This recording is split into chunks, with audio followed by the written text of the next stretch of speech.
the Shadow Commander, Sunzi's Anatomy of Victory. Drawing from the rich pages of history, this scenario is based on Sunzi's seminal work, The Art of War, 5th century before Common Era. Chapter 1. The Concubine's Lesson. To understand the anatomy of victory, we must first dissect the nature of the instrument itself. We are not speaking of the sword, the chariot, or the bow. We are speaking of the mind of the army. Before strategy can be deployed, chaos must be calcified into order. This is not a natural state. It is a forged one. And the forge, where the art of war was truly born, was not a battlefield soaked in the blood of soldiers, but a palace courtyard stained with the blood of women. China, the late 6th century BC. The state of Wu. A kingdom on the edge, hungry for power, threatened by the encroaching shadows of the Chu and Qin. Into this precarious court walks a stranger, Sun Wu, a man of qi. He carries no weapon, only 13 bamboo scrolls, 13 chapters that claim to unravel the chaotic tapestry of warfare into a sequence of mathematical certainties. He presents this art of war to King Ho-Lu. The king is a man of appetite, a ruler who sees war as an extension of his own virility, a sport for potential gain. He reads the scrolls. He nods at the logic. I have carefully perused your 13 chapters, the king says, his voice dripping with the skepticism of a man who has inherited power rather than seized it. Theory is elegant, Sun Wu. Ink is cheap. But can your philosophy govern the breathing, fearful, chaotic reality of living bodies? May I submit your theory to a slight test? Sun Wu's response is immediate. You may. The king's eyes gleam with a cruel jest. He does not offer a battalion of hardened infantry. He does not offer the palace guard. He points to the inner sanctum of his leisure. May the test be applied to women. 180 concubines. The king's personal harem, women draped in silks, smelling of jasmine and orchid, trained in the arts of pleasure, not the discipline of death. They are brought into the courtyard, a giggling, fluid mass of colour. To them, this is a game, a new diversion for their bored master. They do not see the man standing before them. They see a curiosity. Sun Wu divides them into 2 companies. At the head of each, he places the king's 2 favorite concubines, the jewels of the harem, the women whose whispers can alter the policy of the state. He hands them spears. The heavy wood feels alien in their manicured hands. The contrast is absurd, paradoxical, but Sun Wu is not laughing. He begins the instruction. The terms are binary, absolute, When I say eyes front, look straight ahead. When I say left turn, face your left hand. When I say right turn, face your right. When I say about turn, face your back. He asks the question that defines the contract of command. Is this clear? The women nod. They chirp their assent. Yes. Sun Wu raises his voice. The drums of the palace begin to beat. The heartbeat of the army, right turn. The result is not movement, but mirth. The women collapse into laughter. They lean on their spears, covering their mouths, exchanging amused glances with the king watching from the pavilion of heavenly delight. The structure holds no shape. The order dissolves into entropy. Sun Wu does not rage. He analyzes. He speaks to the air, recording the failure for history. If words of command are not clear and distinct, if orders are not thoroughly understood, then the general is to blame. He is accepting the fault. It is a calculated concession. He repeats the instructions. He demonstrates the movements. He ensures that the intellectual connection between the sound of the command and the action of the body is flawless. Is this clear? He asks again. Clear, the women cry, emboldened by the game. The drums roll again, louder this time. Left turn. More laughter. Louder fits of giggling. The two favorite concubines at the front are doubled over, the spears forgotten. To them, Sun Wu is a clown in a court of jesters, but the clown has vanished. The strategic architect remains. Sun Wu speaks, and his voice cuts through the humidity of the afternoon like a cold wind. If words of command are not clear and distinct, if orders are not thoroughly understood, the general is to blame. But if his orders are clear, and the soldiers nevertheless disobey, then it is the fault of the officers. The logic is a trap. The women have admitted the orders were clear. They have disobeyed. The conclusion is inevitable. Behead the leaders, Sun Wu orders. The silence that descends on the courtyard is absolute. The laughter dies in a single breath. The king, watching from his high pavilion, grips the railing. This is his property. These are his loves. He sees the executioners step forward, their shadows lengthening over the favorites. Panic seizes the monarch. He hurries a messenger down the steps. Breathless, desperate. We are now quite satisfied as to our general's ability to handle troops. The message reads, if we are bereft of these two concubines, our meat and drink will lose their savor. It is our wish that they shall not be beheaded. It is the collision of two worlds.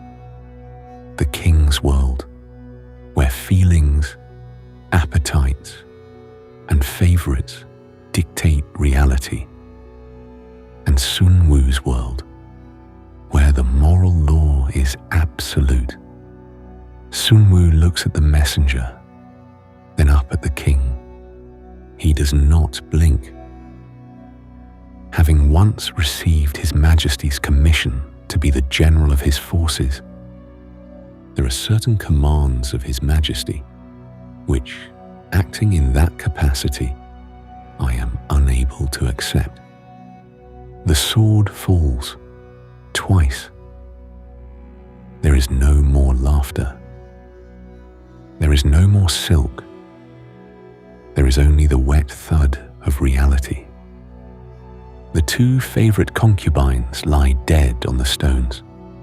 The meat and drink of the king have been sacrificed to the blood and iron of the state. Sun Wu appoints the next two women in line as the new leaders. He does not wash the blood from the pavement. He raises his hand. Drum. The sound is different now. It is not a rhythm of dance. It is the pulse of survival. Right turn.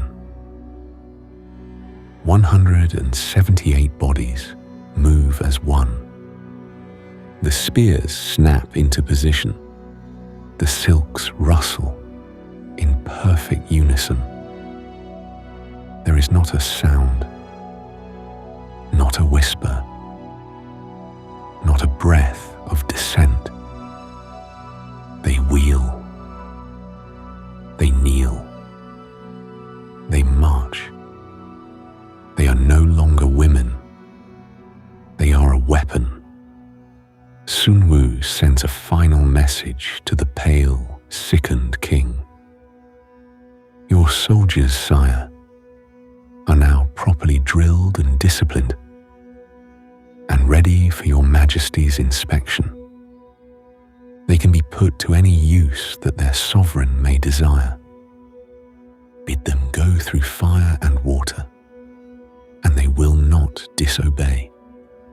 The king waves him away, sick with grief, realizing that he has bought a victory he does not yet understand, with a price he did not wish to pay.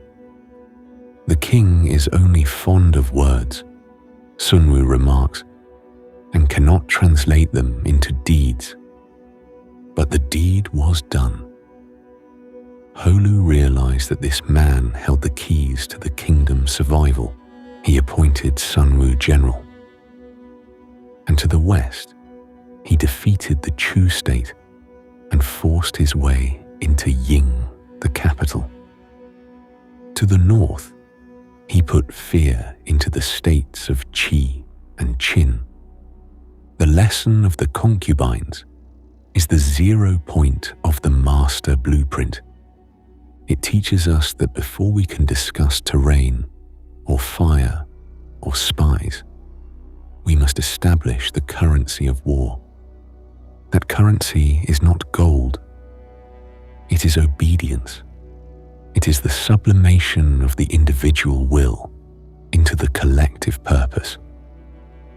Without the death of the favorites, there is no army. There is only a mob waiting to die. Chapter 2: The 5 Pillars of State. The blood has dried in the courtyard of King Holu. The concubines have returned to their silks, but they move differently now. The lesson of the sword has been etched into the collective psyche of the palace. But discipline, however absolute, is merely the mechanism of movement. It is not the direction. Sun Wu does not linger on the execution. To him, the beheading was a necessary calibration of a broken instrument. Now that the instrument functions, he turns his gaze to the sheet music of war itself. He unrolls the first bamboo scroll. The text is not a call to arms. It is a call to calculation. War, he writes, is a matter of vital importance to the state, the province of life or death, the road to safety or ruin. It is a subject of inquiry which can on no account be neglected. Here lies the first divergence from the Western conception of the warrior. Sun Wu is not Achilles, screaming for glory before the walls of Troy. He is an actuary of death. He demands that before a single chariot wheel turns, the conflict must be subjected to a forensic audit.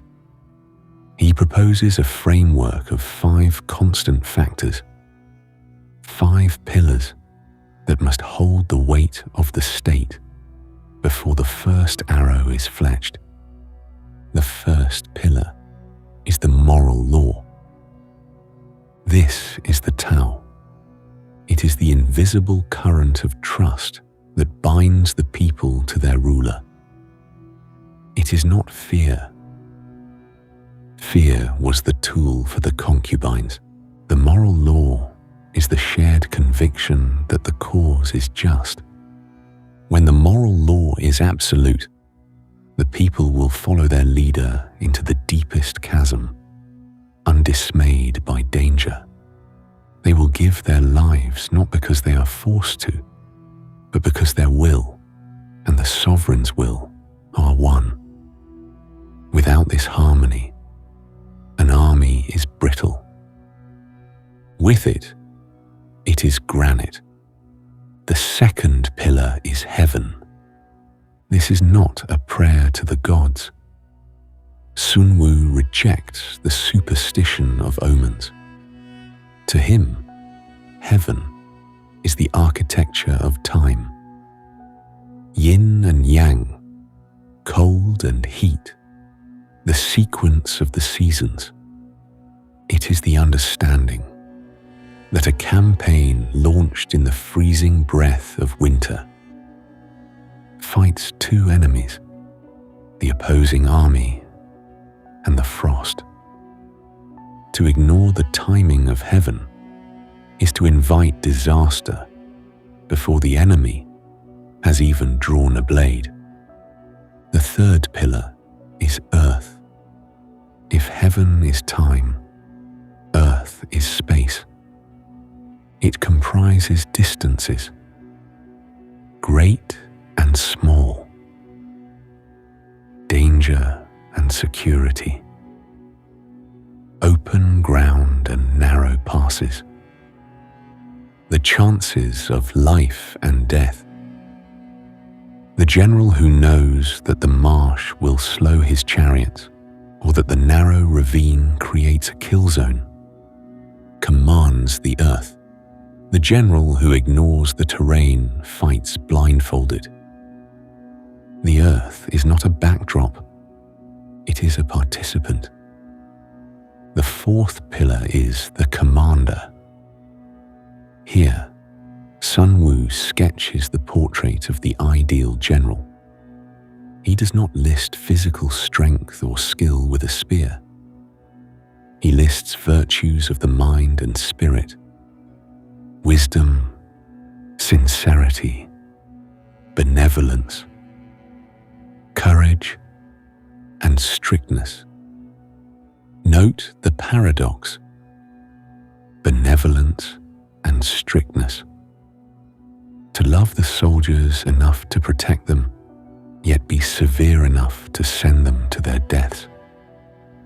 It is a balance that tears at the soul of lesser men.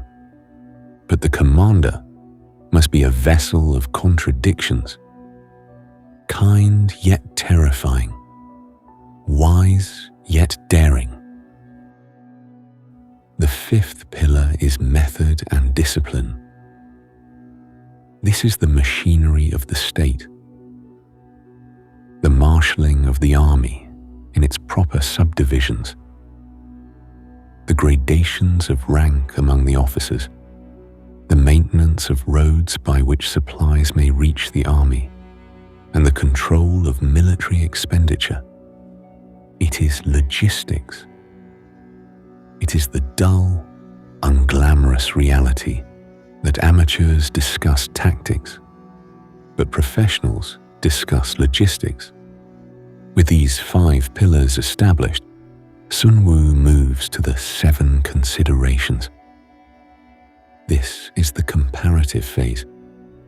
It is a cold, binary assessment of the opposing forces. Which ruler possesses the moral law?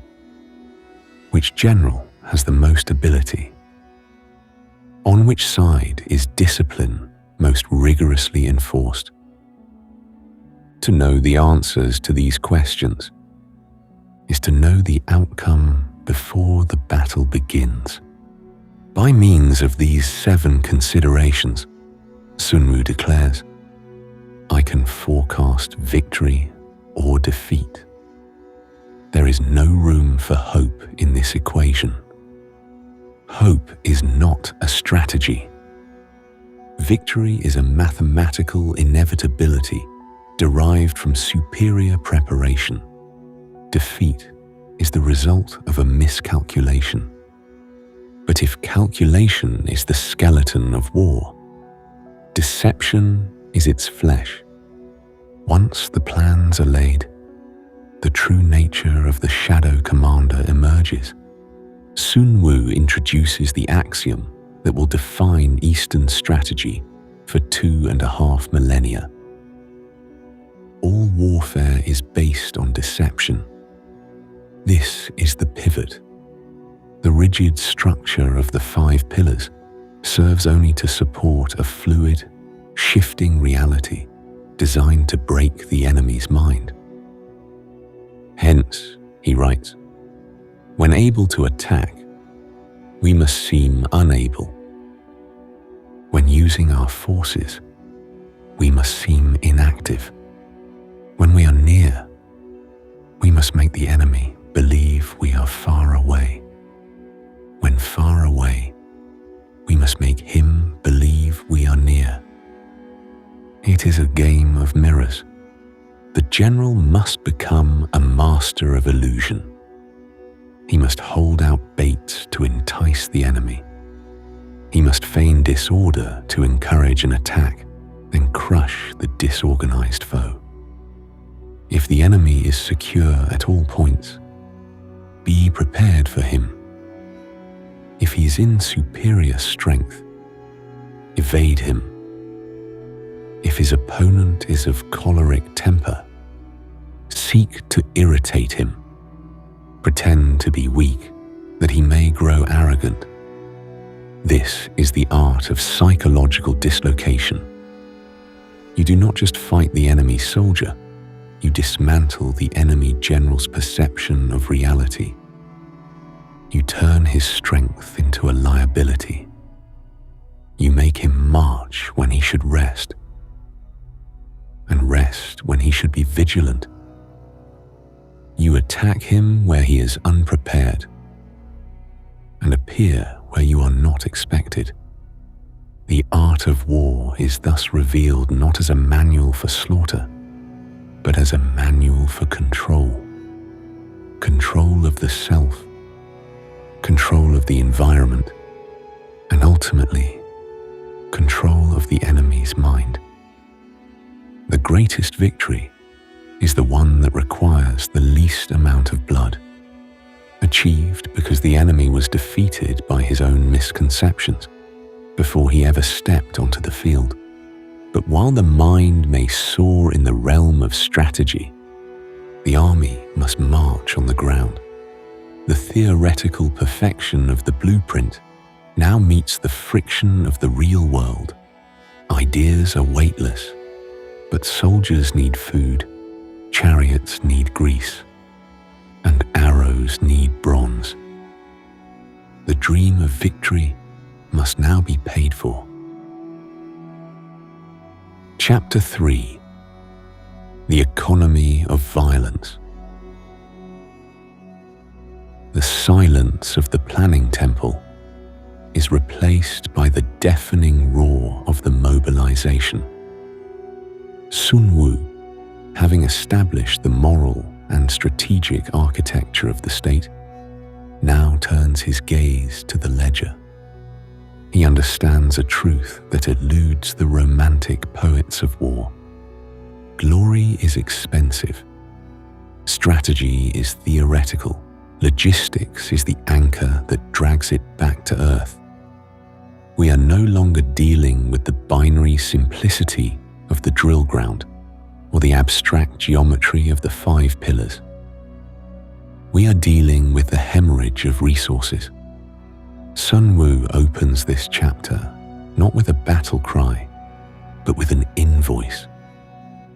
He lists the requirements for a standard campaign: 1,000 swift chariots, 1,000 heavy chariots, and 100,000 mail-clad soldiers. This is a city on the move. It is a metabolic engine that consumes wealth at a terrifying rate. The cost, he calculates, is 1,000 ounces of silver per day. This is the burn rate of empire. It is not merely a matter of feeding mouths. Sun Wu's forensic eye details the invisible expenditures that drain the treasury. The entertainment of guests to maintain diplomatic alliances, the materials for the repair of armor and chariots, the gum, the lacquer, the glue and paint. These are the mundane trivialities that break kingdoms. Before a single arrow is loosed, the army is already defeating its own sovereign through the sheer weight of its existence. Here, the master strategist introduces the concept of time as the deadliest weapon on the battlefield. Not the time of seasons or heaven, but the duration of conflict. He writes with absolute certainty, there is no instance of a country having benefited from prolonged warfare. This is a radical departure from the heroic narratives of the era, where 10-year sieges were celebrated as tests of endurance. To Sun Wu, a 10-year siege is a failure of intellect. He dissects the anatomy of a long war. When the army engages in protracted campaigns, the resources of the state will not be equal to the strain. The weapons grow dull. The ardor of the soldiers dampens. If you lay siege to a town, you will exhaust your strength. And when the army is exhausted, the peasantry is bled dry. Sun Wu describes the economic cycle of ruin. As the army moves far from the capital, provisions must be transported over great distances. This causes the price of commodities to soar in the fierce proximity of the camp, draining the substance of the people. When the people's substance is drained, the peasantry is afflicted by heavy exactions. With this loss of wealth and exhaustion of strength, the households of the people will be stripped bare. 7/10 of their wealth will dissipate. The ruler's coffers will not be spared. His expenses for broken chariots, worn-out horses, breastplates and helmets, bows and arrows, spears and shields, protective mantlets, draft oxen and heavy wagons will amount to 6/10 of his total revenue. A long war acts like a slow poison. The state does not die from a sword thrust. It dies from anemia. Therefore, the wise general does not seek to sustain the war. He seeks to end it. And to do so without bankrupting his nation, he must become a parasite, he must feed on the host. Sun Wu introduces the mathematics of foraging. Make your incursions on fertile country in order to supply your army with food. The calculation is brutal and precise. 1 cartload of the enemy's provisions is equivalent to 20 of one's own. Why this disparity? It is the friction of distance. To transport 1 measure of grain to a distant front requires the consumption of 19 measures by the oxen and porters who carry it. By eating the enemy's food, the general saves the cost of transport and simultaneously deprives his foe. It is a double strike. Logistical salvation for the invader, logistical starvation for the defender. But the economy of violence is not just about grain, it is about motivation. How do you convince men to kill and die when the initial rush of patriotism fades? Sun Wu identifies 2 levers: anger and greed. To kill the enemy, the men must be roused to anger. That is the emotional fuel. But to sustain the effort, they must see the profit. For them to perceive the advantage of defeating the enemy, they must also have their rewards. He outlines a system of incentives that turns war into a competitive enterprise. In chariot fighting, when 10 or more chariots have been taken, those who took the first must be rewarded. But here, the Shadow Commander reveals a flash of pragmatic benevolence. He forbids the wholesale slaughter of captured units. The enemy's flags and banners should be replaced with your own. The captured chariots should be mingled and used in conjunction with yours. The captured soldiers should be kindly treated and kept. This is not mercy. It is efficiency. Killing a captive removes a threat. Converting a captive adds a resource. This is called using the conquered foe to augment one's own strength.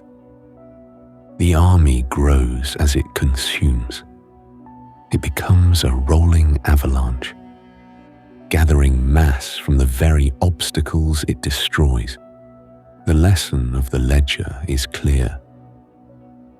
War is a tool, not a state of being. It is a fire. If it is not extinguished quickly, it will burn itself out and consume the hearth it was meant to protect. Speed is the essence of war. Dispatch is the soul of the strategy. The clumsy commander fights for years and ruins his state. The master commander strikes like a thunderbolt and returns home before the silver runs out. We have now established the cost of the machine. We know the price of the metal, the grain, and the days. But the ultimate efficiency is not cheap victory. It is the victory that costs nothing at all. Sun Wu now prepares to elevate our understanding from the physical economy of the battlefield to the supreme height of strategic art. While money fuels the machine, the highest form of victory requires no silver at all, only the collapse of the enemy's will. Chapter 4: The Supreme Excellence. We arrive now at the paradox that defines the Shadow Commander. In the West, we are taught that the apex of generalship is the decisive battle. Cannae, Austerlitz, Waterloo. We worship the annihilation of the enemy in the field. Sun Wu rejects this. To him, the clash of swords is a failure of strategy. It is a crude receipt for a transaction that should have been settled in the mind. To fight and conquer in all your battles is not supreme excellence, he writes. Supreme excellence consists in breaking the enemy's resistance without fighting. This is the thesis of Chapter 3, the attack by stratagem. It is a shift from the economic argument of silver and grain to the psychological argument of will and intent. If Chapter 2 was the ledger of the accountant, Chapter 3 is the scalpel of the surgeon. The goal is not to destroy the body of the enemy, but to sever the nerve that compels him to fight. Sun Wu constructs a hierarchy of violence, a descending ladder of competence. At the very top, the highest form of generalship is to balk the enemy's plans. This is the war of the mind. You perceive the intent before it becomes an order. You disrupt the strategy before it becomes a march. The enemy general looks at the map and sees no path to victory, so he sheathes his sword. You have won, and the world does not even know you have fought. The next best is to prevent the junction of the enemy's forces. This is the war of isolation. You sever the diplomatic tendons that bind states together. You drive a wedge between allies. An enemy alone is an enemy afraid. The third best is to attack the enemy's army in the field. Now we have descended into the realm of friction. Blood will be spilled. Silver will be spent. This is the clumsy victory, but it is still acceptable if the first two methods fail. But the worst policy of all, the nadir of strategy, is to besiege walled cities. Sun Wu views the siege not as a feat of engineering, but as a catastrophic failure of patience. He details the cost with agonizing precision. The preparation of mantlets and movable shelters takes 3 months. The piling up of earthen mounds against the walls takes 3 months more. Half a year of stagnation, half a year of drain. And in this vacuum of action, the general's mind begins to rot. Unable to control his irritation, the commander will launch his men to the assault, like swarming ants. The imagery is deliberate. It strips the soldiers of their humanity, reducing them to a mindless biological mass throwing itself against stone. The result is mathematical certainty. 1/3 of the men are slain, while the town remains untaken. Such are the disastrous effects of a siege. It is the negation of the art of war. Therefore, the skillful leader subdues the enemy's troops without any fighting. He captures their cities without laying siege to them. He overthrows their kingdom without lengthy operations in the field. He moves with the weight of the strategic advantage, disputing the mastery of the empire with his forces intact. But how is this achieved? If we are not to grind the enemy into dust, how do we ensure his collapse? Sun Wu offers the 5 essentials for victory. This is the checklist of the master. First, he will win who knows when to fight and when not to fight. This is the binary wisdom of engagement. Courage without discretion is merely a suicide pact. Second, he will win who knows how to handle both superior and inferior forces. Quantity is not quality. The master manages a few men with the same precision as 1,000,000. Third, he will win whose army is animated by the same spirit throughout all its ranks. This echoes the moral law. If the general and the private do not share the same respiratory rhythm of intent, the army is already dead. Fourth, he will win who prepared himself, waits to take the enemy unprepared. This is the discipline of the hunter. Fifth, he will win who has military capacity and is not interfered with by the sovereign. Here, Sun Wu draws a line in the sand between the palace and the tent. The sovereign is the architect of the state, but the general is the architect of the battle. Once the sword is drawn, the politician must be silent. The general that hearkens to my counsel and acts upon it will conquer.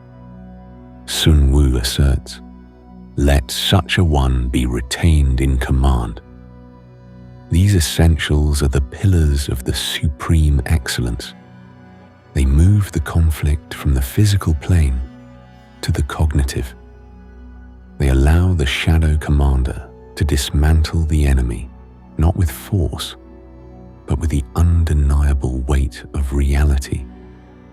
And it leads us to the most famous, yet most misunderstood, couplet in military literature, a sentence that has been quoted on t-shirts and boardroom walls, yet rarely applied with the forensic depth Sun Wu intended. If you know the enemy and know yourself, you need not fear the result of 100 battles. If you know yourself, but not the enemy, for every victory gained, you will also suffer a defeat. If you know neither the enemy nor yourself, you will succumb in every battle. Notice the order. It is not enough to know the enemy. You must first possess a terrifying clarity about your own nature, your own limits, and your own capacity for violence. Knowing the enemy is the first step toward the invincibility of self. Chapter 5. The Inner Bastion. The logic of the Shadow Commander has brought us to a startling conclusion. The highest excellence is not to fight at all, but when the sword must be drawn, when the enemy refuses to be broken by stratagem or isolated by diplomacy, we descend into the realm of the physical. We enter the Inner Bastion. Sun Wu now pivots from the psychological to the architectural. He introduces the concept of Xing, disposition. In the West, we often mistake defense for passivity. We think of the shield as the tool of the weak, the wall as the refuge of the besieged. We celebrate the desperate last stands. Thermopylae, the Alamo, where heroes die in glorious defeat. Sun Wu rejects this romanticism entirely. To him, defense is not an act of desperation, it is an act of domination. The good fighters of old, he writes, first put themselves beyond the possibility of defeat, and then waited for an opportunity of defeating the enemy. Analyze the sequence. First, invincibility. Second, victory. The order is non-negotiable. You do not seek to win. You seek first to be unbreakable. Only when your own safety is a mathematical certainty do you look outward to destroy. This is the discipline of the Inner Bastion. It is a state of being where the general removes every variable of chance from his own formation. He closes every gap, secures every supply line, and fortifies every mind under his command. He creates a vacuum of error. Why? Because of a fundamental axiom in the anatomy of victory. To secure ourselves against defeat lies in our own hands. But the opportunity of defeating the enemy is provided by the enemy himself. This is the hardest lesson for the aggressive commander to accept. You cannot force a brilliant victory. You can only force a mistake. You can pressure, you can bait, you can deceive. But ultimately, the enemy must defeat himself. He must overextend his lines, misjudge his logistics, or lose his temper. The true strategist waits for this moment of self-destruction with the patience of a spider. He does not lunge. He waits for the vibration in the web. Sunzi clarifies the geometry of force. Security against defeat implies defensive tactics. Ability to defeat the enemy means taking the offensive. But he goes further, linking these tactics to the volume of power. Standing on the defensive indicates insufficient strength. Attacking, a superabundance of strength. This seems paradoxical. If defense is the path to invincibility, why does it imply insufficient strength? The answer lies in the conservation of energy. To attack is to spend. To attack is to expose. When you move, you reveal your position. You burn calories. You stretch your supply lines. Attack requires a superabundance because it is inherently wasteful. Defense, by contrast, preserves. It consolidates. It allows the general to hoard his strength while the enemy burns his own in futile maneuvers. Sunzi paints this duality with two of the most evocative metaphors in the entire canon. He describes the positioning of the army not in terms of miles or terrain, but in terms of visibility and dimension. The general who is skilled in defense hides in the most secret recesses of the earth.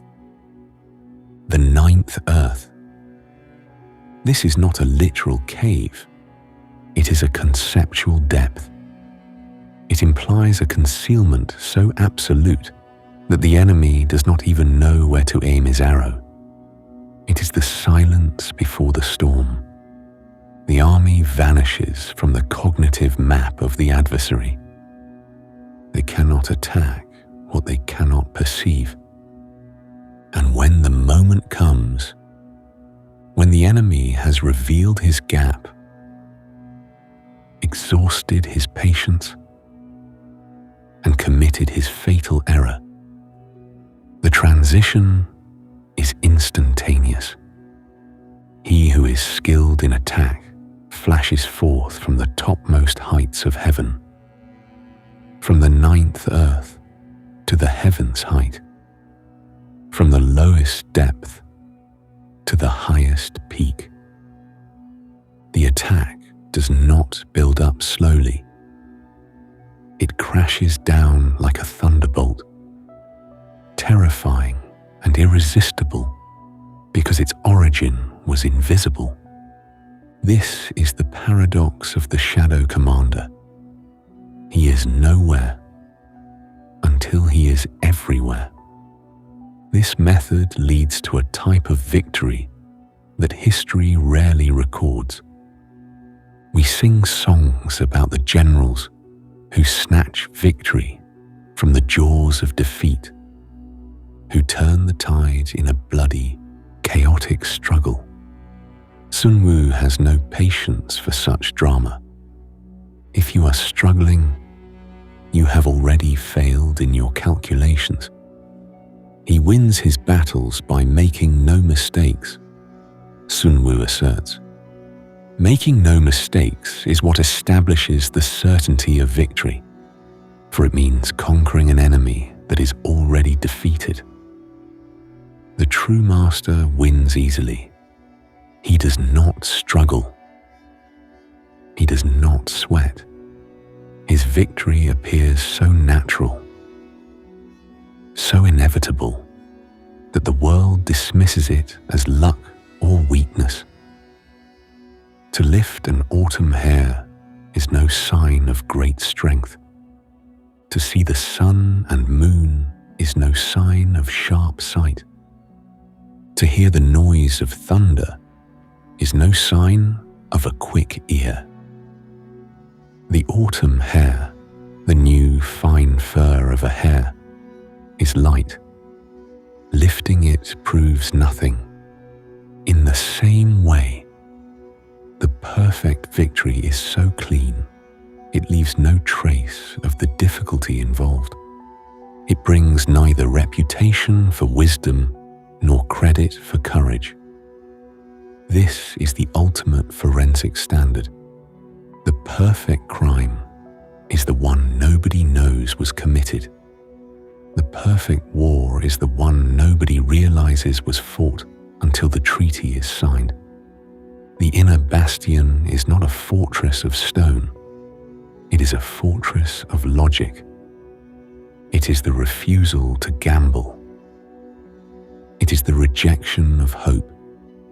It is the cold, hard understanding that if you remove the possibility of your own defeat, the enemy's defeat becomes merely a matter of time. You stand in the ninth earth. You wait. You watch the enemy dance and posture, wasting his energy, exposing his flanks, driven by ego and haste. You do not move. You hold the tension. You are a coiled spring, a held breath, a drawn bow. From the unshakable bastion, the commander must now learn to release kinetic energy with the precision of a falcon. Chapter 6. The momentum of the stone. The spring is released. The arrow flies. We leave the silence of the ninth earth and enter the deafening roar of the heaven's height. This is the domain of Shi, energy. In the previous chapter, we built the fortress. We eliminated the possibility of defeat. Now, we must manufacture victory. But how does a commander take a static mass of men, 100,000 bodies, fearful, hungry, and prone to panic, and transmute them into a singular, overwhelming force? The answer does not lie in bravery. It lies in physics. Sun Wu strips away the romance of the charge. He looks at an army not as a collection of heroes, but as a fluid, dynamic problem. The control of a large force is the same principle as the control of a few men, he writes. It is merely a question of dividing up their numbers. This is the architecture of command. One man cannot cannot speak to 100,000. The voice is lost in the wind. The will of the general must be translated through a chain of signals, gongs, drums, banners, and flags. These are not decorations. They are the nervous system of the beast. Through them, the many become the few. Through them, the chaotic mob become a single organism, responsive to one mind. But organization is merely the vessel. The substance of victory is the interplay between two forces, the direct and the indirect, Cheng and Qi. This is the heartbeat of Sunzi's tactical genius. The Cheng force is the orthodox. It is the shield wall. It is the frontal assault. Its purpose is not necessarily to kill, but to fix, to hold the enemy's attention, to bind him in place. It is the anvil. The Qi force is the heterodox, the surprise, the flank, the sudden cavalry charge from the tree line. It is the hammer. In all fighting, the master says, the direct method may be used for joining battle, but indirect methods will be needed in order to secure victory. The concept is binary, yet the application is infinite. Sun Wu uses the senses to explain the mathematics of conflict. There are not more than 5 musical notes, yet the combinations of these 5 give rise to more melodies than can ever be heard. There are not more than 5 primary colors, yet in combination they produce more hues than can ever be seen. So it is in war. There are only 2 methods, the direct and the indirect. Yet their combination is inexhaustible. They give birth to each other. It is a circle without a beginning, a ring that has no end. The enemy prepares for the frontal assault, Cheng, and you strike his flank, Qi. He turns to face the flank, and your flanking force becomes the Cheng, fixing him in place for a new Qi strike from the rear. You spin the enemy. You disorient him. You trap him in a kaleidoscope of pain, where he can no longer distinguish the diversion from the death blow. This manipulation requires a terrifying level of discipline. To deceive the enemy, you must first deceive your own appearance.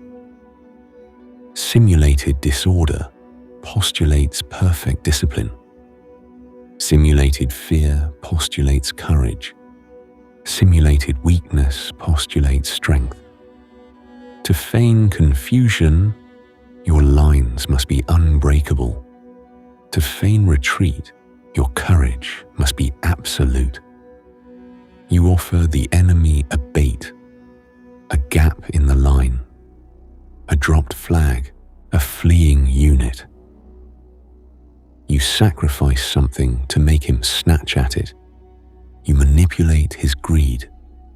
And when he moves, breaking his formation to seize the prize, he enters the kill zone. Now, the trap is set. The enemy is fixed. The moment has arrived. Sun Wu invokes the image of the crossbow. Energy may be likened to the bending of a crossbow.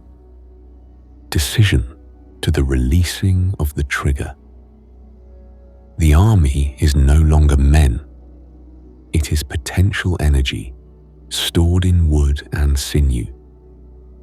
It is tension waiting for release.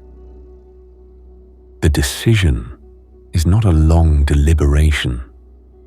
It is a snap, a microsecond of kinetic release. It must be timed with the precision of a falcon striking its prey. When the strike of a hawk breaks the body of its prey, it is because of timing. If the falcon strikes too early, the prey escapes. If it strikes too late, the force is dissipated. The Shadow Commander does not rush. He does not hesitate. He waits for the precise alignment of the enemy's vulnerability and his own momentum. And what is that momentum? It is the physics of the inevitable. The energy developed by good fighting men is as the momentum of a round stone rolled down a mountain thousands of feet in height. Visualize the stone. It is heavy, inert, but place it at the summit of a steep slope and give it a push. Gravity takes over. The stone does not need to be brave. It does not need to be angry. It simply obeys the laws of nature. It crushes everything in its path, not because it hates the grass or the trees, but because its momentum is irresistible. This is the ideal of the Shadow Commander. He seeks to place his army on the psychological high ground. He seeks the position where victory requires no effort, only the release of gravity. He fights battles that have already been won by positioning, just as the stone at the top of the mountain has already won its race to the bottom. Before it even moves, the master warrior does not rely on the individual prowess of his soldiers. He does not demand that every man be a hero. He relies on the tactical situation. He creates a scenario where even a coward is forced to fight, just as a round stone on a hill is forced to roll. He selects his men, and they exploit the power. The blueprint is now kinetic. We have moved from the static calculations of the temple to the thunderous release of the trigger. The stone is rolling. The enemy is fixed by the chung and shattered by the chi. But where does the stone go? It seeks the path of least resistance. It seeks the gap. Energy must be directed into the enemy's void, finding the weakness in their strength. Chapter 7. The Geometry of the Void. The stone has gathered its momentum. It is hurtling down the mountainside, but momentum without a target is merely noise. To destroy the enemy, the kinetic energy must be focused into a single point of impact. It must find the crack in the armor. It must find the void. Sun Wu calls this chapter weak points and strong, shu and shui. It is the study of density and emptiness. If the previous chapter was about the physics of energy, this chapter is about the geometry of the battlefield. The Shadow Commander does not strike granite with granite. That is a war of attrition, a clumsy victory that breaks both swords. Instead, he strikes granite against eggshells. The principle begins with the manipulation of time. Whoever is first in the field and awaits the coming of the enemy will be fresh for the fight.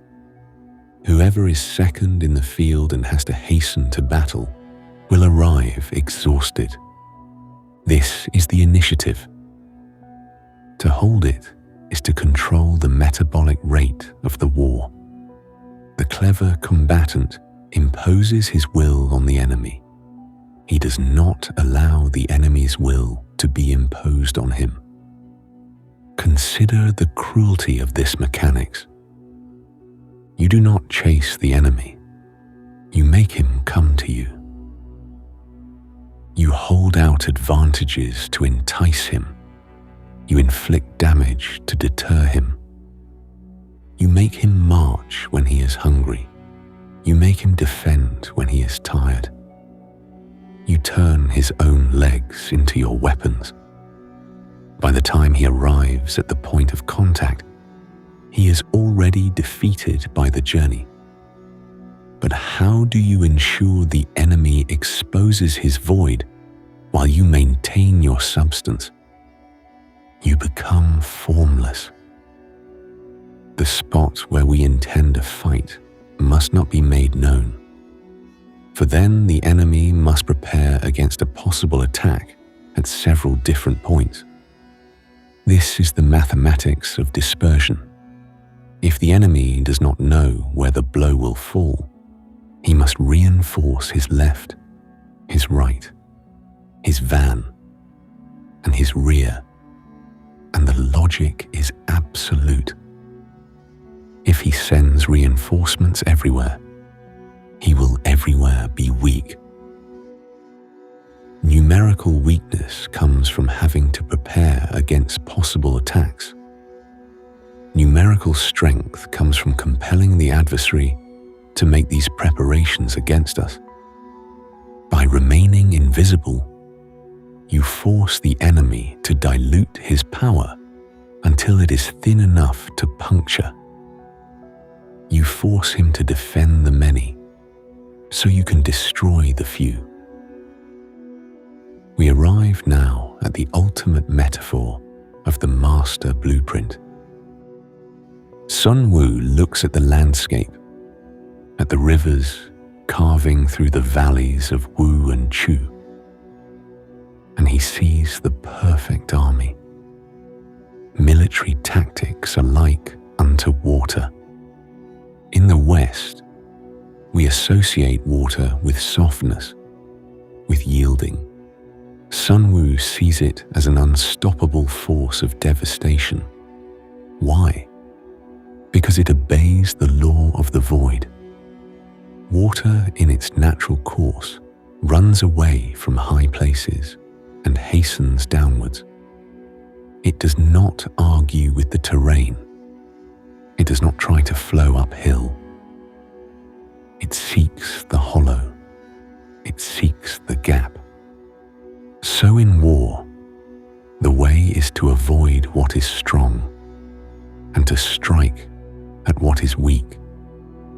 Water shapes its course according to the nature of the ground over which it flows. The soldier works out his victory in relation to the foe whom he is facing. Therefore, just as water retains no constant shape, so in warfare there are no constant conditions. The army that can modify its tactics in relation to its opponent and thereby succeed in winning may be called a heaven-born captain. This is the rejection of rigid doctrine. There is no standard formation for the shadow commander. He flows.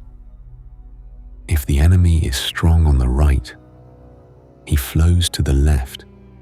If the enemy is solid in the center, he wraps around the edges. He is a liquid nightmare that fills every space the enemy leaves unguarded. The logic of the void completes the tactical triad. We have the inner bastion, invincibility. We have the momentum of the stone, energy. And now, we have the geometry of the void, targeting. The army is safe. It is kinetic, and it is flowing into the enemy's wounds. But water must traverse the earth. It must navigate the clay, the rock, and the marsh. The philosophy of flow now meets the friction of geography. Flowing like water requires maneuvering across the physical obstacles of the earth. Chapter 8. The Circuitous Path. The philosophy of the void is elegant. It is fluid. But an army is not water. It is a cumbersome beast of bone, bronze, and belly. It does not naturally flow downhill. It must be driven, coaxed, and hauled across the friction of the physical world. Water does not need to eat. Water does not need to sleep. Water does not need a baggage train. We have discussed the theory of energy and the geometry of the strike. Now, we descend into the grit of the march. Sun Wu calls this maneuvering. In the original text, the character implies armed struggle. The jostling for position before the first arrow is loose. It is the most difficult phase of warfare because it demands the impossible, turning the circuitous into the direct and turning adversity into advantage. This is the artifice of deviation. The novice commander looks at a map and draws a straight line. He sees the shortest distance between 2 points. The shadow commander looks at the same map and sees a trap. The straight line is predictable. The straight line is watched. To win, one must often take the long, winding path, the circuitous route, and by moving with superior speed and secrecy, arrive before the enemy who took the short road. You set out after the enemy, yet arrive before him. You manipulate time by distorting space. But this manipulation comes with a terrifying risk. Sun Wu warns us with forensic bluntness. Maneuvering with an army is advantageous. With an undisciplined multitude, most dangerous. The danger is separation. The logic of speed dictates that to move fast, you must travel light. But if you strip the army of its tail to race for a position, you bleed strength with every mile. Sun Wu presents the calculus of the forced march. If you march 50 miles at double speed to seize an advantage, you will lose the leader of your first division. The strongest men will be in front. The jaded ones will fall behind. And only half your force will reach the goal. If you march 30 miles with the same desperation, 2/3 of your army will arrive. The equation concludes with a grim absolute. An army without its baggage. Train is lost. Without provisions, it is lost. Without bases of supply, it is lost. The commander who gambles on speed without logistics is not a strategist. He is a gambler, betting with the lives of his men. He arrives at the battlefield not as a conqueror, but as a fragment, exhausted and starving, ripe for the slaughter. To navigate this paradox, to move fast without breaking the spine of the army, requires more than just will. It requires knowledge. You cannot move the beast if you are blind. Sunwu demands a total integration with the environment. We are not fit to lead an army on the march unless we are familiar with the face of the country, its mountains and forests, its pitfalls and precipices, its marshes and swamps. This is not a suggestion to look at a map. It is a mandate to possess the ground. And because no general can know every valley of the empire, Sun Wu introduces a critical asset, the local guide. The guide is the interface between the abstract plan and the muddy reality. To ignore the local guide is to march into the entangling ground from which there is no return. It is to walk blindly into the trap that nature has set for the arrogant. Furthermore, we cannot isolate our movement from the political landscape. We cannot enter into alliances until we are acquainted with the designs of our neighbors. The march does not happen in a vacuum. Every step echoes in the courts of rival princes. To maneuver is to signal. If your intent is opaque, your neighbors hesitate. If your intent is clear, they may strike your flank. Therefore, the shadow commander wraps his movement in the cloak of the night. He becomes a master of signals.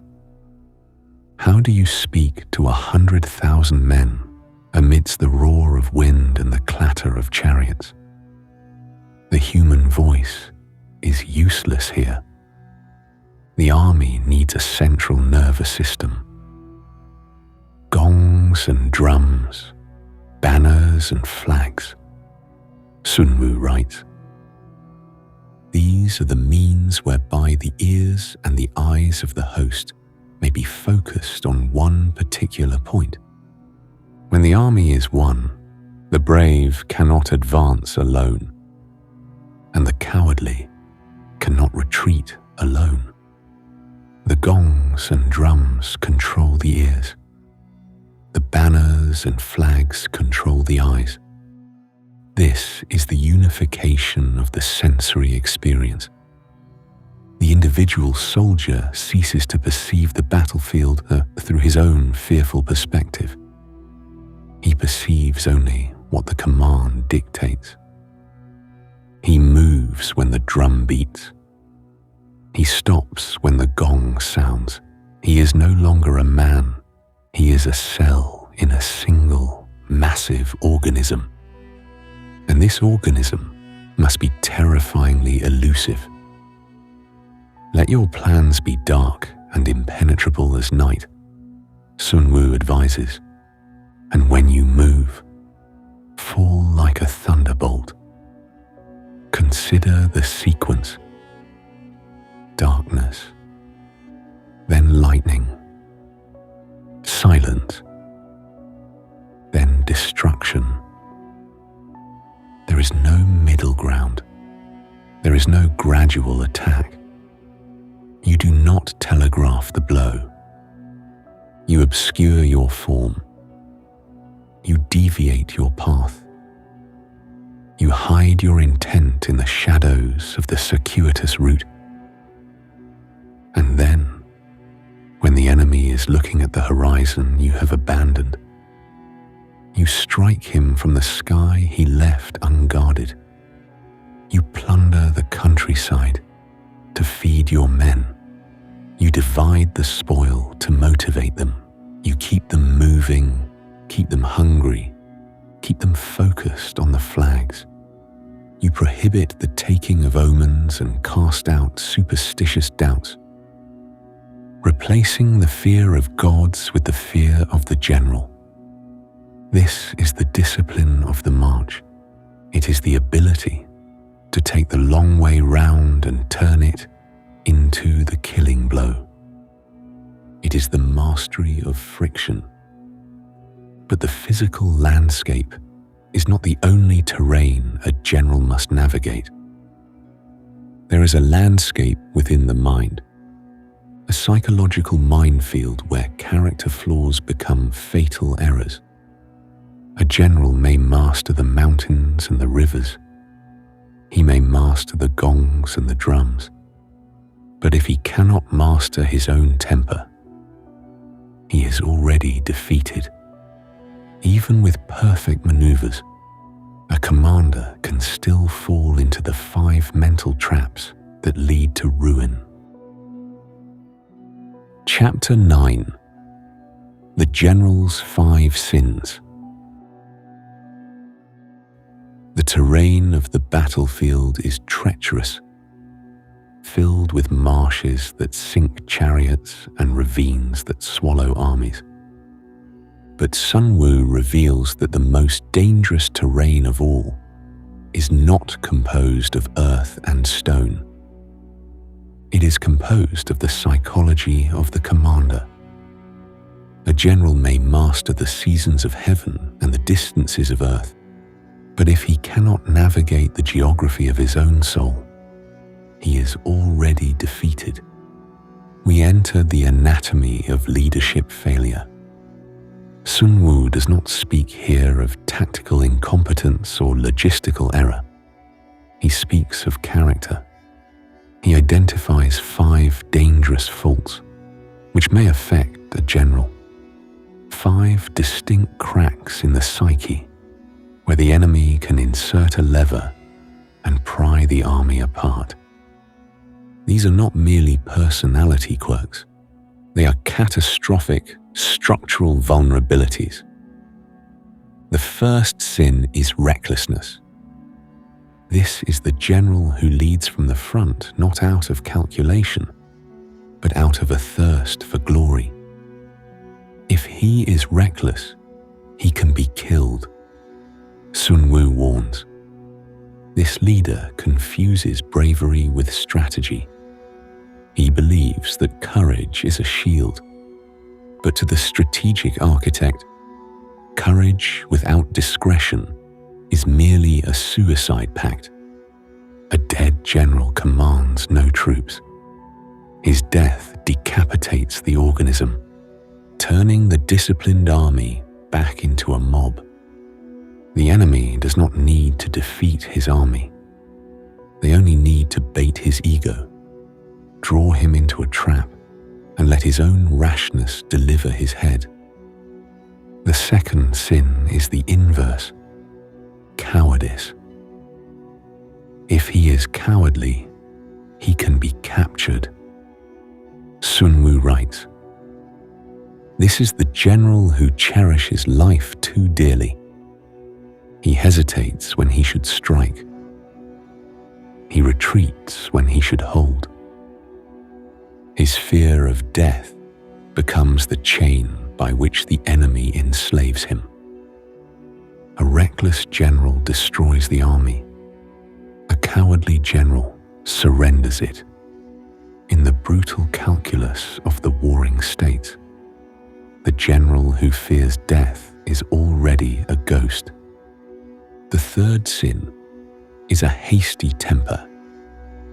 This is the volatile commander, the man who can be provoked by insults. The enemy general will study this flaw with the intensity of a predator. He will send envoys to mock him. He will torture prisoners in plain sight. He will target the general's pride, not his lines. Why? Because anger is a blinding mist. A general consumed by rage does not see the battlefield. He sees only the object of his hatred. He will launch an attack before his lines are formed. He will march into an ambush simply to silence a taunt. To control a man's temper is to control his movement. The fourth sin is a delicacy of honor. This is a subtle trap. It affects the noble, the aristocrat, the man who is too sensitive to shame. This general fights not for victory, but for his reputation. He fears disgrace more than defeat. If the enemy threatens to slander his name or humiliate his lineage, he will make irrational decisions to protect his image. He is rigid where he should be fluid, standing his ground to prove a point when he should be retreating to save his army. His vanity is his vulnerability. The fifth sin is the most paradoxical: over-solicitude for his men. Sun Wu writes of the general who is too ready to conciliate, leading to worry and trouble. This is the leader who loves his soldiers too much. He shrinks from the necessary sacrifices of war. He will not order a forced march because the men are tired. He will not send a unit to their death to save the whole. He protects the individuals, but in doing so, he dooms the collective. War is a crucible that requires the hardness of cold iron. The general who is soft will be melted by the heat of the conflict. These are the 5 besetting sins of a general, Sun Wu concludes, ruinous to the conduct of war. When an army is overthrown and its leader slain, the cause will invariably be found among these 5 dangerous faults. It is a forensic certainty. The master strategist must therefore excise these traits from his own character with the precision of a surgeon. He must be brave but not reckless, cautious but not cowardly, passionate but not angry, honorable but not rigid, benevolent but not weak. He must be a vessel of perfect emotional balance, impervious to the psychological manipulations of the foe. Only when the inner bastion of the mind is secure can the general turn his gaze outward. Only when he has conquered himself can he hope to perceive the subtle, shifting reality of the external world. He stops looking at his own fears and starts looking at the dust. Clarity of character allows the general to see through the fog of war and read the enemy's silent signals. Chapter 10. The silent language of dust. The fog of war is not a metaphor. It is a blinding reality of fear, adrenaline, and limited perspective. But to the master strategist, the fog is permeable. The enemy may hide his intent, but he cannot hide his physics. He cannot move 100,000 men without scarring the earth. He cannot breathe without altering the air. Sun Wu now shifts his focus from the psychology of the commander to the forensics of the environment. This is the army on the march.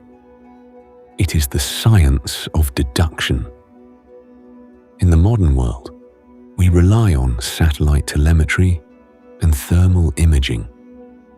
Sun Wu relied on eyes, ears, and a terrifyingly acute understanding of the natural world. He teaches us that the battlefield is not a passive stage.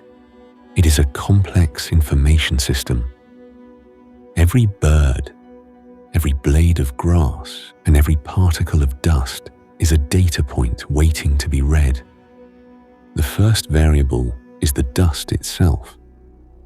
To the untrained eye, a cloud on the horizon is merely a weather event. To the shadow commander, it is an exact report of the enemy's composition. Sunwu breaks down the code of the particulate matter. When there is dust rising in a high column, he observes, it is the sign of chariots advancing. Analyze the physics. The chariot is a heavy, wheeled vehicle, often drawn by 4 horses. The hooves strike the ground with high-impact staccato force, while the wheels grind the earth into fine powder. The aerodynamic wake of the speeding vehicle creates a vertical updraft, sucking the debris skyward. A high, narrow pillar of dust is the signature of high-velocity kinetic energy. It tells the general that the enemy's shock troops are mobile and closing fast. Contrast this with the infantry. When the dust is low, but spread over a wide area, it betokens the approach of infantry.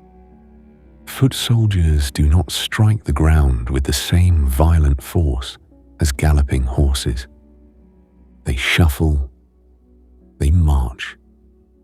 100,000 feet disturb the topsoil, kicking it up just above knee height. The cloud does not rise. It hovers. It spreads laterally. A suffocating blanket that mimics the footprint of the legion itself.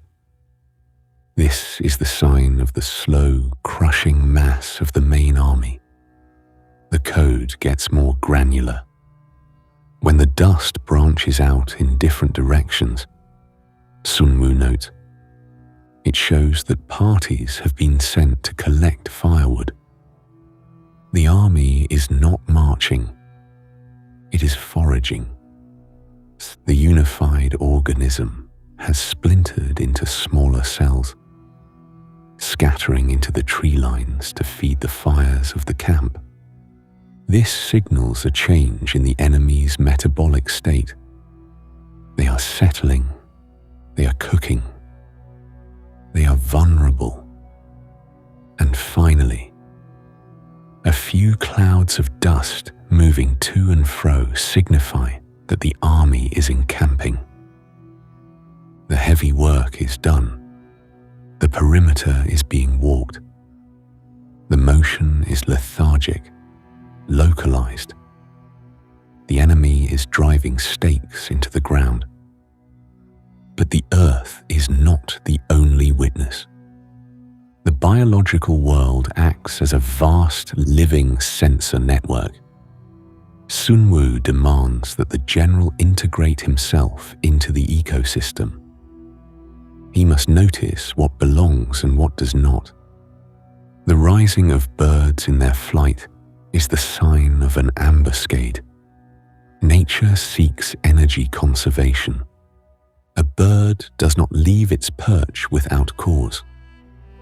If a flock suddenly erupts from the long grass or the forest canopy, something has violated their safety radius. The enemy soldiers, lying in wait, believe they are invisible. They are silent. They are camouflaged. But they cannot communicate their intent to the wildlife. The birds react to the intrusion of the predator. To the observing general, that sudden flutter of wings is an alarm bell ringing across the valley. It is a biological tripwire triggered by the enemy's killing intent. Conversely, when birds gather in any spot, it is unoccupied. If carrion crows or scavengers are circling and landing freely, it confirms the absence of human threat. The void is truly empty. The data extends to the beasts. Startled beasts indicate that a sudden attack is coming. When deer or wolves break cover and run toward you, they are not attacking. They are fleeing. They are the ripple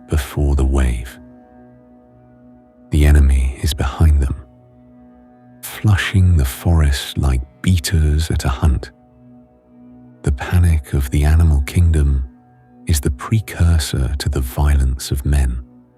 Sunwu moves from the external environment to the internal diagnosis of the enemy army.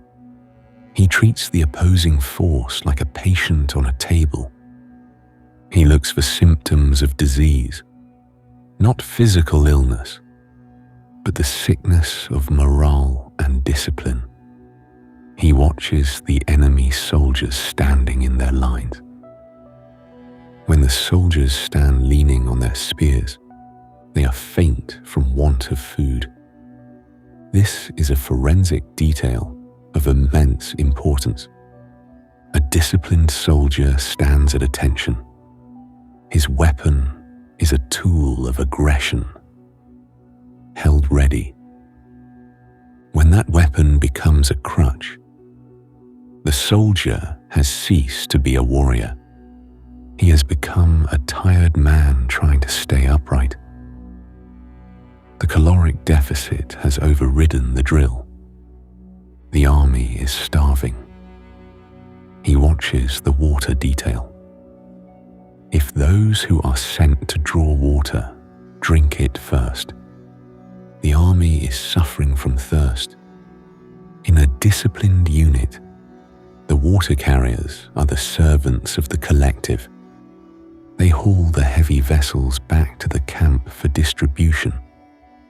But when the biological imperative of thirst overrides the social contract of duty, the chain of command has broken. The carrier drinks because he can no longer wait. He steals from the collective to save himself. This is not just dehydration. It is the disintegration of order. The moral law is evaporating along with the water. Sunwu sees even darker signs. If the enemy sees an advantage to be gained and makes no effort to secure it, the soldiers are exhausted.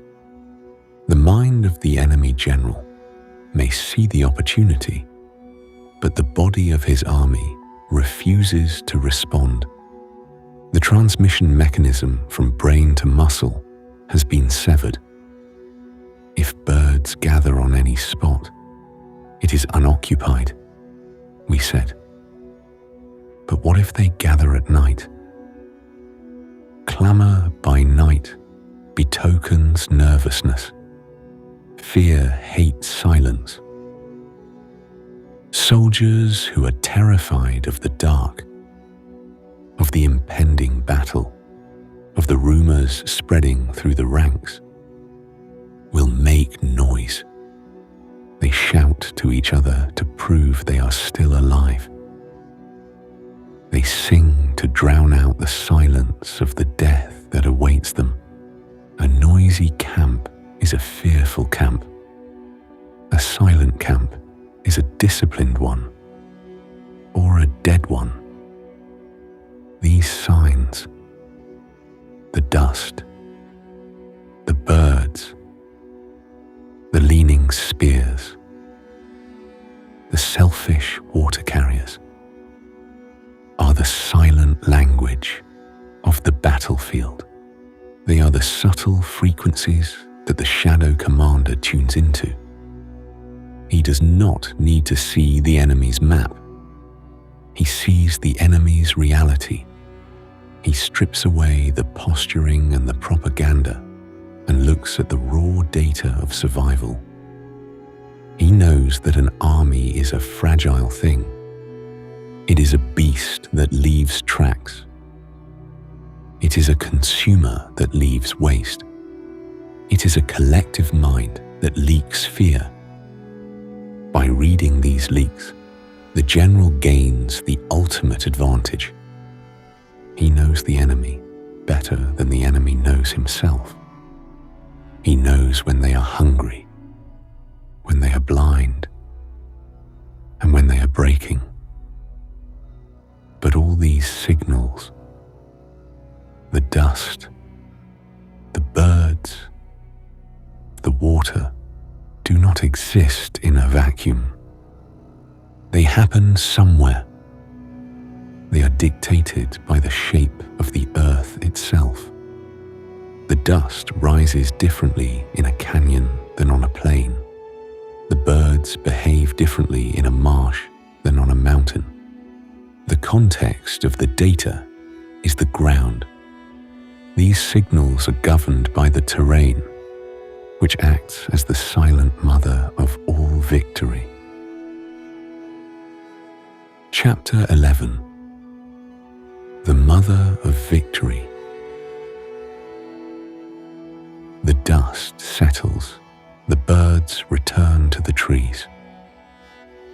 The signals have been read, and the Shadow Commander now looks beneath his feet. He understands a fundamental truth that the amateur ignores. Strategy is not played in a void. It is played on the skin of the earth. Sun Wu calls this chapter terrain. In the original Chinese, it is Di Xing, the shape of the ground. It is the silent, immutable third player in every conflict. You can negotiate with an enemy. You cannot negotiate with a mountain. You can deceive a general. You cannot deceive a swamp. The earth is the ultimate arbiter of who lives and who dies. To the master strategist, the landscape is not merely scenery. It is a weapon waiting to be picked up. Sun Wu categorizes the physical world into 6 distinct forensic realities, 6 shapes that dictate the physics of the kill. The first is accessible ground. This is the open plain, the plateau where we can go and the enemy can come. It feels free. It feels safe. But Sun Wu warns that this freedom is a race. He who is the first to raise the sunny spots and keeps his lines of supplies open can fight with advantage. The battle for accessible ground is not fought with swords. It is fought with clocks. It is a sprint for the high, sun-drenched positions that grant gravity and vision. If you arrive second, you are already fighting uphill. The second is entangling ground. This is the terrain of the gambler. It is easy to abandon, but difficult to reoccupy. It is the slope that invites you down, but refuses to let you climb back up. If the enemy is unprepared, you surge forward and crush him. But if the enemy is ready, and you fail to defeat him, return is impossible, and disaster ensues. Entangling ground is a one-way door. The commander who steps through it without a guarantee of victory is stepping into his own grave. The third is temporizing ground. This is the geography of the stalemate, a position where neither side will gain by making the first move. It is a staring contest. The enemy may offer you bait, a feigned retreat, a vulnerable baggage train, but the ground itself is a trap.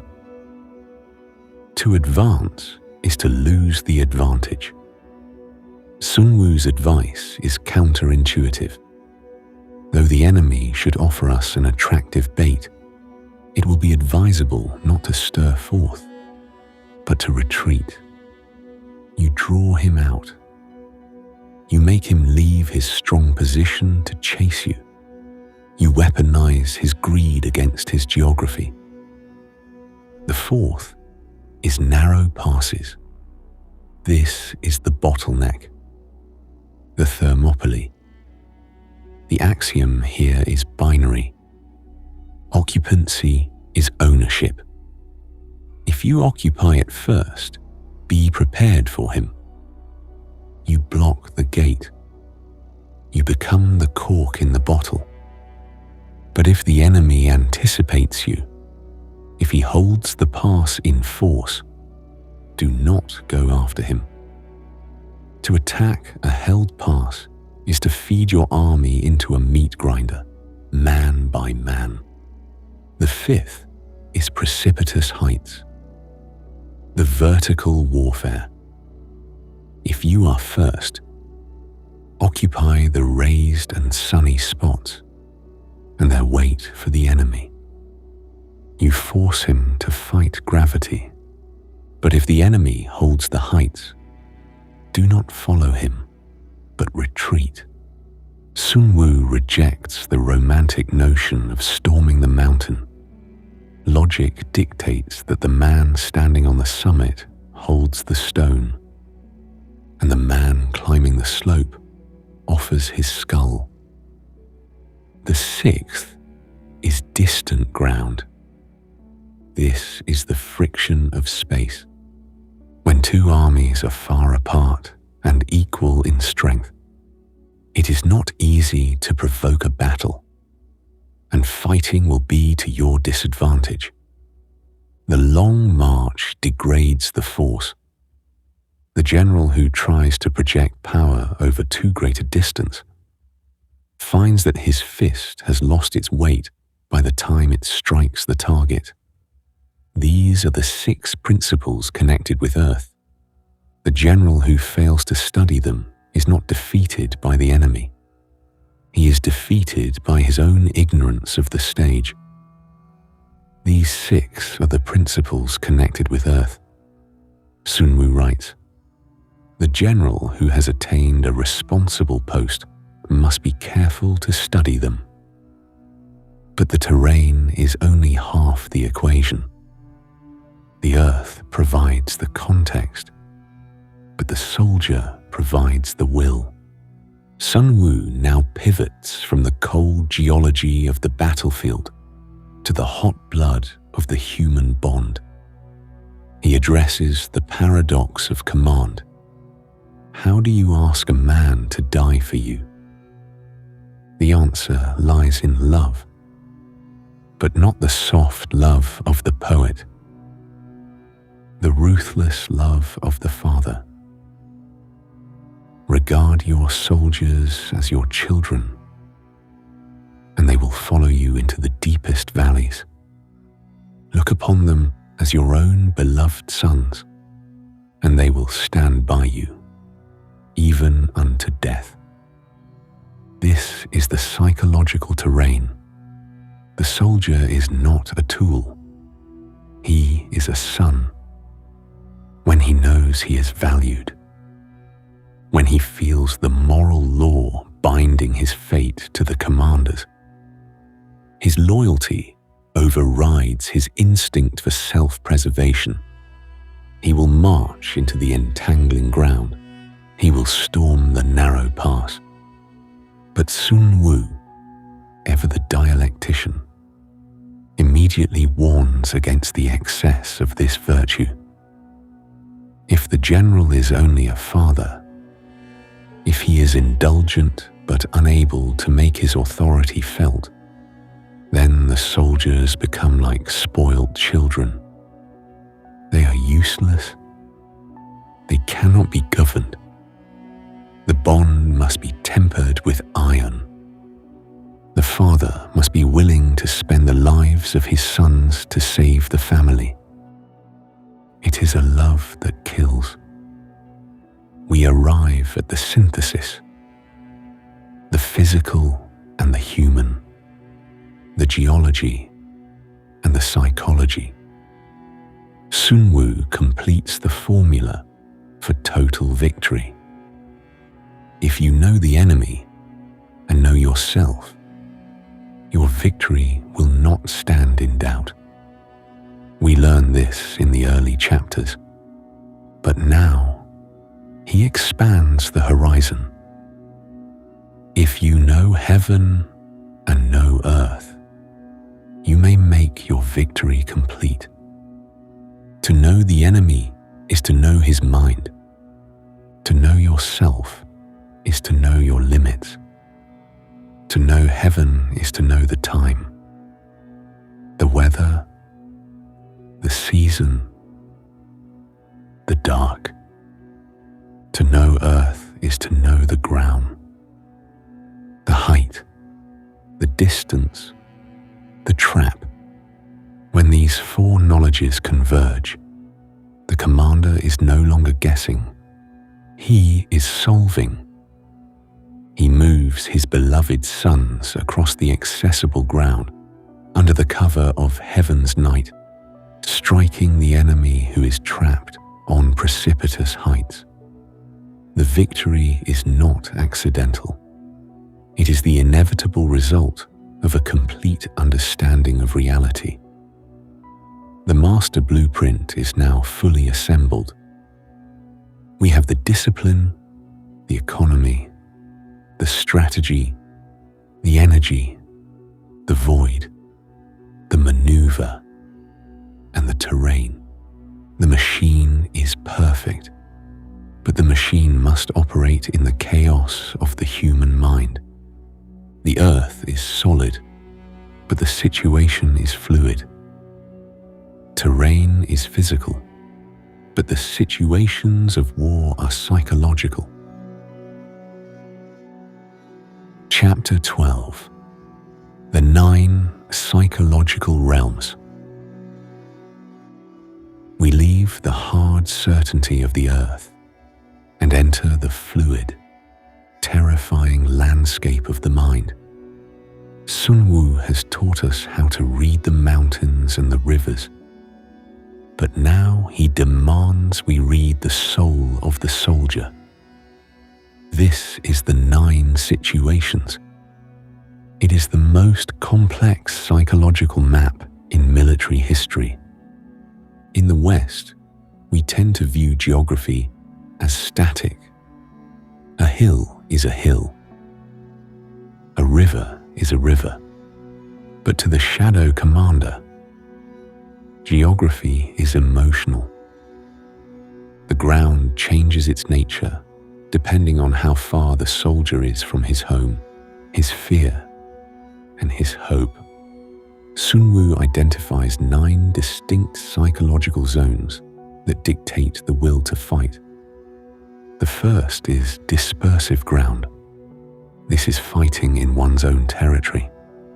It sounds advantageous. The supply lines are short. The terrain is familiar. But Sun Wu sees the rot within the comfort. When men fight near their homes, their hearts are not on the battlefield. They are with their wives and children just over the hill. At the first sign of defeat, they will scatter. They will run to protect what they love, abandoning the collective purpose. On dispersive ground, the master warns, fight not. The gravity of home is too strong. We move further out.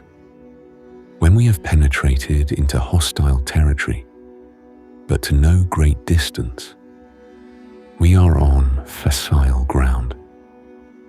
The return is still easy. The mind of the soldier is divided, half looking forward to the plunder, half looking backward to safety. The will is brittle. Here, the general must not stop. He must keep the momentum, driving the men deeper before doubt can take root. As the army marches, it crosses the threshold into heavy ground. Now, we are deep in the enemy's country. The bridges are burned. The cities behind us are hostile. The homes are far away. A strange alchemy occurs here. The fear of the individual is sublimated into the survival of the group. On heavy ground, Sun Wu writes, I would plunder. This is not just about food, it is about psychological severance. By taking the enemy's grain, the soldier becomes complicit in the invasion.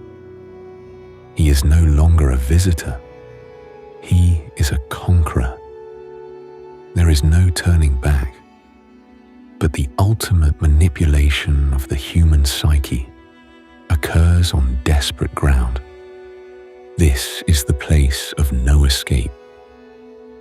The precipice is behind you. The enemy is in front of you. It is the burning ship. It is the blocked pass. In this space, the ordinary man ceases to exist, and the desperate warrior is born. Sun Wu delivers one of his most chilling insights. Throw your soldiers into positions whence there is no escape, and they will prefer death to flight. When men know they cannot survive, they stop being afraid. Fear is the anticipation of loss. When loss is guaranteed, fear evaporates, replaced by a cold, murderous clarity. If they will face death, there is nothing they may not achieve, he asserts. Officers and men alike will put forth their uttermost strength. They lose the sense of fear. They stand firm without waiting to be marshaled.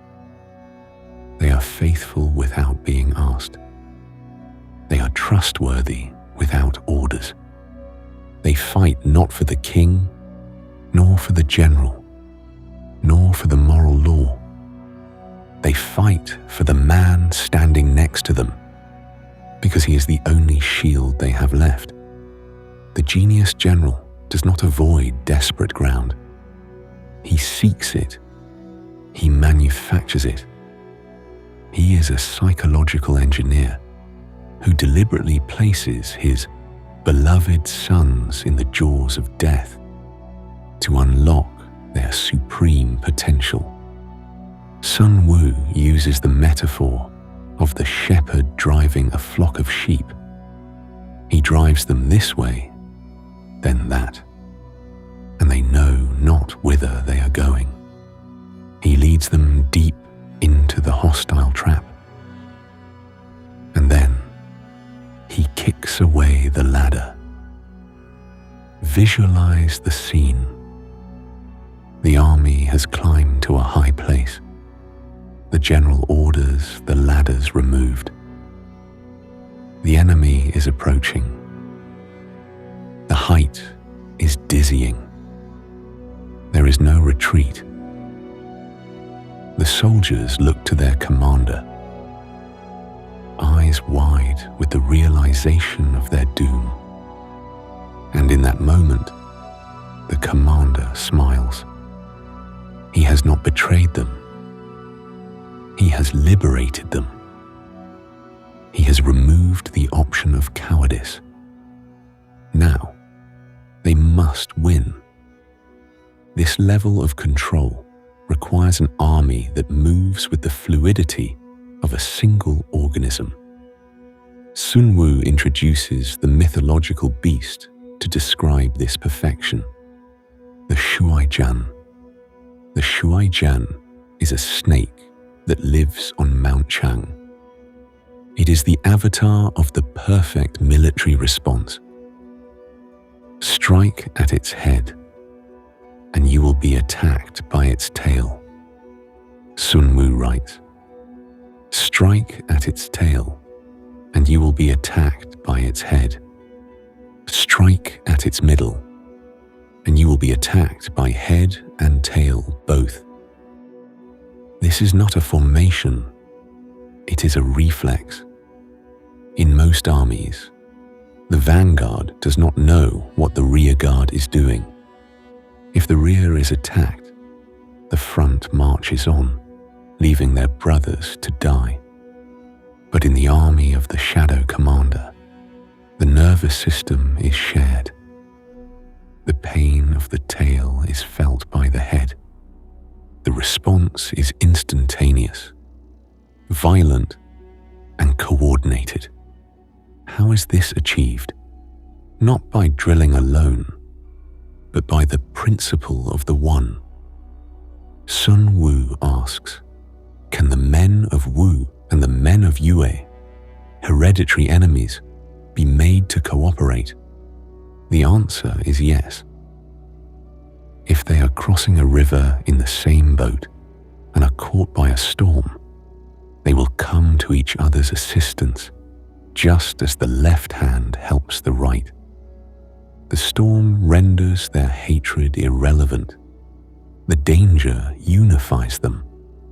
The general's task, and therefore, is to be the storm, to create the crisis that makes unity the only logic of survival. He must be quiet and thus ensure secrecy, upright and just, and thus maintain order. But he must also be unknowable. He must be able to mystify his officers and men by false reports and appearances, and keep them in total ignorance. This sounds like tyranny, but it is a higher form of mercy. If the soldiers knew the odds, they would despair. If they knew the grand strategy, they might hesitate. By keeping them ignorant, by changing his arrangements and altering his plans, the general bears the burden of the intellect alone. He allows his men the simplicity of action. He focuses their ears on the drum and their eyes on the flag, and shields them from the terror of the truth. We have reached the psychological summit of the master blueprint. The terrain has been mastered. The body has been drilled. The mind has been unlocked. The army is now a weapon of pure will, capable of functioning on the edge of the abyss, moving like the Shuai Jan snake, striking with the momentum of the round stone. But there is one force left that can shatter even the strongest will. One element that respects no rank, obeys no strategy, and consumes both the victor and the vanquished. Morale is an internal fire, but literal fire is the ultimate external tool of chaos. Chapter 13. The Hounds of Fire. We have explored the internal landscape of the soldier, the psychological precipice of desperate ground, where the fear of death transmutes into the will to survive. But morale is an internal flame, fragile and invisible. There is another flame, one that is external, tangible, and terrifyingly absolute. It is the only element in the Shadow Commander's arsenal that can consume the enemy's logistics, his shelter, and his sanity in a single stroke. Sun Wu calls this the attack by fire. In the West, we often view fire as a weapon of last resort, a chaotic force of indiscriminate destruction. We think of the burning of Troy or the Great Fire of Rome, events of tragedy, not strategy, but to Sun Wu, fire is not an accident. It is a calculated munition. It is a force multiplier that turns a small tactical advantage into a strategic catastrophe for the enemy. It is the physical manifestation of the chaos we have sought to inflict upon the enemy's mind since the very first chapter. The master strategist classifies this violence into 5 distinct vectors. This is not random arson. It is a taxonomy of burning. The first is to burn the soldiers in their camp. This is the direct assault on the biological unit. It turns the enemy's sanctuary into a kiln. The second is to burn stores. This attacks the stomach of the army. Without grain, the Shuai-Jan snake starves and dies. The third is to burn baggage trains. This severs the logistical artery, the connection between the front and the base. The fourth is to burn arsenals and magazines. This strips the enemy of his claws, melting bronze and consuming arrows before they can ever be loosed. The fifth is to hurl dropping fire amongst the enemy. This is the reign of terror, the psychological weapon that forces the enemy to fight not just the opposing army, but the very air around him. But fire is not a sword you can draw at will. It is a capricious beast that demands a specific environment to breathe. Sun Wu demands that the general become a meteorologist. The material for raising fire should always be kept in readiness. He warns, you do not look for flint and tinder when the enemy is sleeping. You carry the potential for inferno in your pocket, waiting for the heavens to align. And align they must. The Shadow Commander does not light the match based on his anger. He lights it based on the dryness of the season. He watches the stars. He looks for the days when the moon passes through the constellations of the sieve, the wall, the wing, and the crossbar. These are not superstitious omens. They are the astronomical markers of the rising wind. To launch a fire attack on a still day is to waste the weapon. To launch it when the wind is against you is suicide. Do not attack from the leeward. The master admonishes.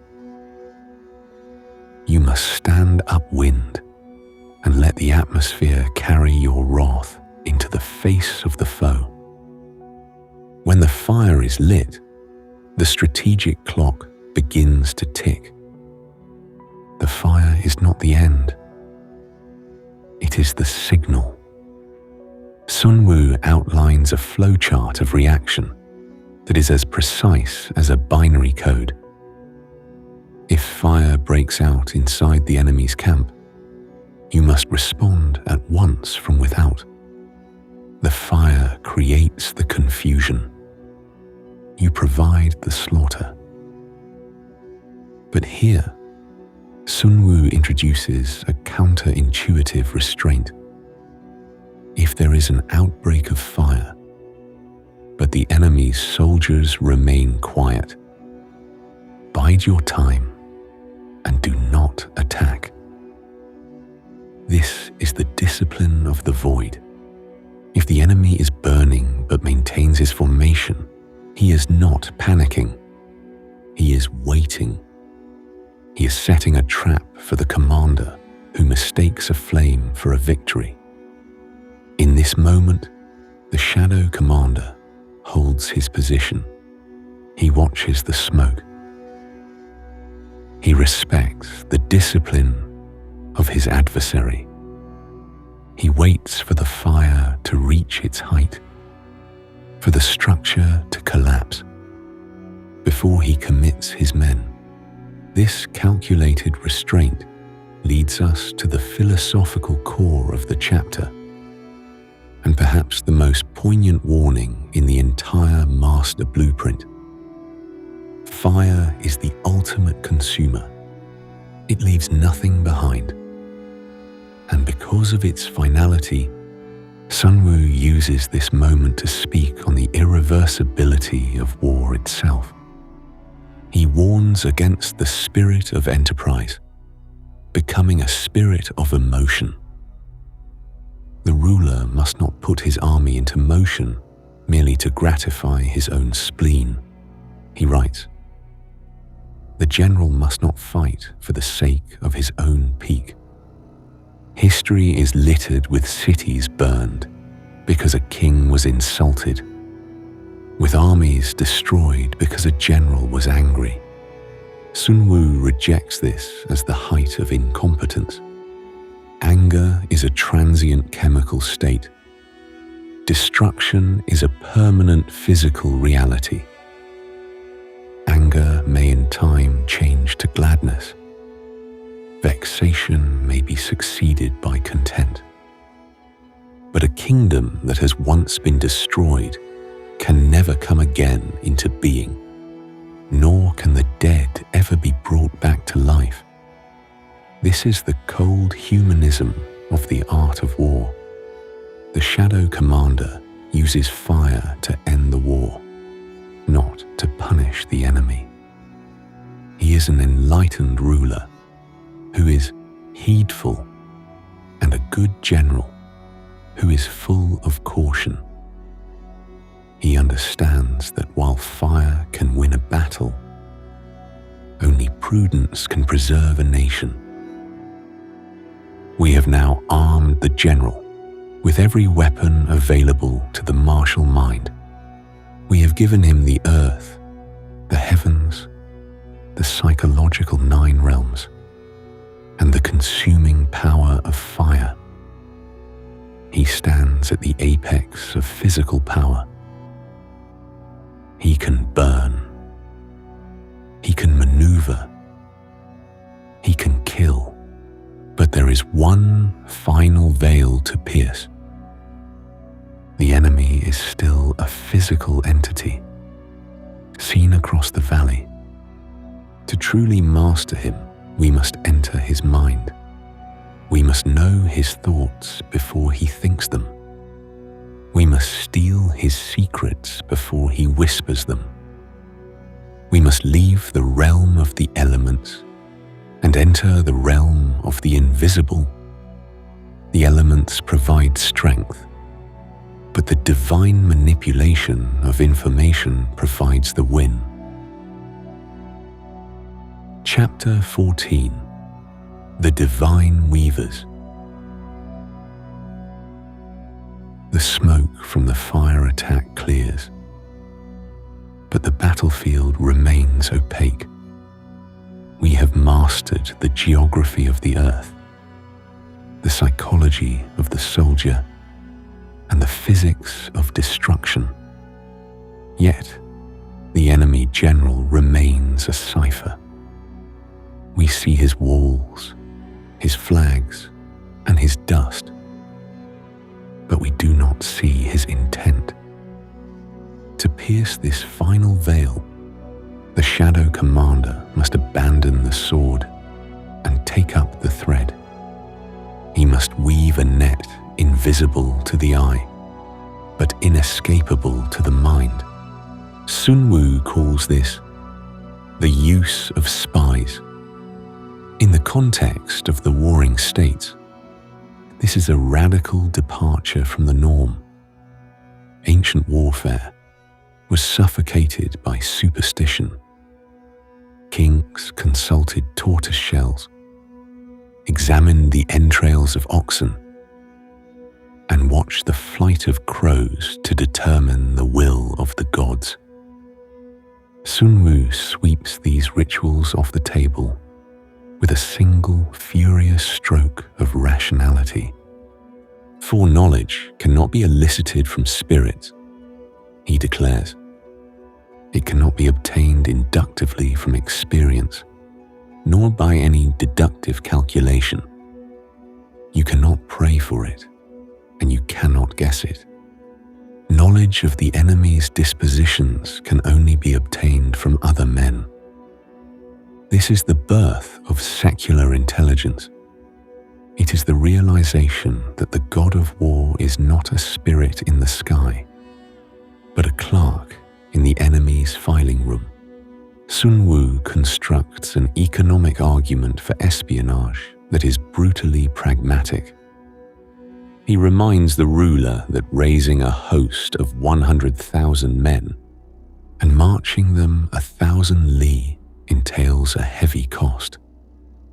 The state is drained. The people are exhausted.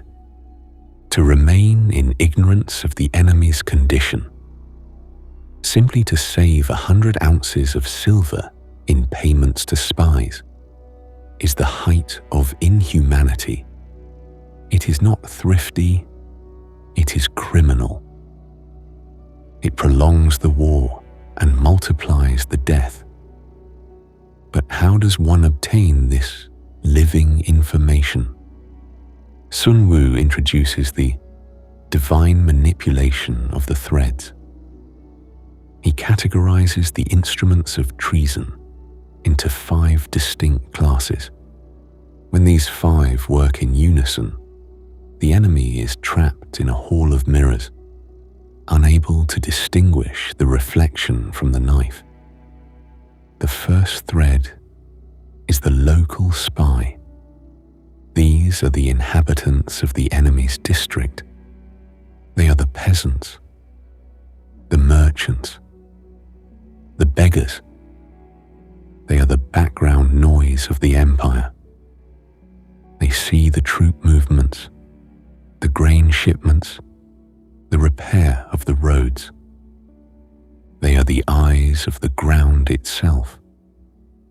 They are cheap, numerous, and invisible by virtue of their insignificance. The second thread is the inward spy. This is the surgical insertion of influence. These are officials of the enemy whom we employ. Sun Wu advises the general to look for the cracks in the enemy's court. The worthy men who have been degraded, the criminals who have been punished, the greedy favorites who are never satisfied. These are the men with a grievance. The shadow commander does not just buy their loyalty, he validates their resentment. He turns their ambition into a weapon against their own master. The third thread is the converted spy. This is the pivot of the entire intelligence machine. These are the enemy's spies who have come to spy on us. The amateur general executes them. The master general bribes them. They must be sought out, tempted with bribes, led away, and comfortably housed. By turning the enemy's eyes, you control what he sees. You feed him the narrative you constructed. The converted spy is the conduit through which you inject the virus of deception into the enemy's brain. The fourth thread is the doomed spy. This is the darkest calculation in the master blueprint. These are our own agents, loyal and brave, whom we deliberately deceive. We give them false information, plans for a feigned attack, rumors of a weakness that does not exist. We send them into the enemy camp to be captured, under torture, or in an effort to buy their lives. They reveal the secrets we planted. The enemy believes them because the spy believes them. The enemy acts on this false intelligence, marching into the trap. And when the truth is revealed, the spy is executed. They are doomed because their death is the necessary cost of the deception. They are single-use ammunition in the war of the mind. The fifth thread is the surviving spy. These are the men who return. They are the scouts, the couriers, the infiltrators who bring back the living news from the enemy camp. They are the ones who confirm the lie has been swallowed. When these 5 kinds of spy are all at work, none can discover the secret system. This is the divine manipulation. It is a dynamic ecosystem of truth and lies. The local spy maps the terrain. The inward spy reveals the politics. The converted spy feeds the disinformation. The doomed spy validates the trap. And the surviving spy confirms the kill. Sun Wu places the spy at the very top of the military hierarchy. Spies are a most important element in water, because on them depends an army's ability to move. You cannot move the Shuaijian snake without eyes. You cannot release the momentum of the stone without a target. But this power comes with a warning. He who is not sage and wise, humane and just, cannot use his spies. This seems paradoxical. Why must a spy master be humane? Because espionage relies on the most fragile of human commodities: trust. If you are not generous, your spies will sell you out. If you are not secretive, your network will burn. It requires a subtle and ingenious mind to manage a lattice of traitors without becoming one yourself. The general must be the spider at the center of the web, sensitive to the slightest vibration, yet completely still. He acts in silence.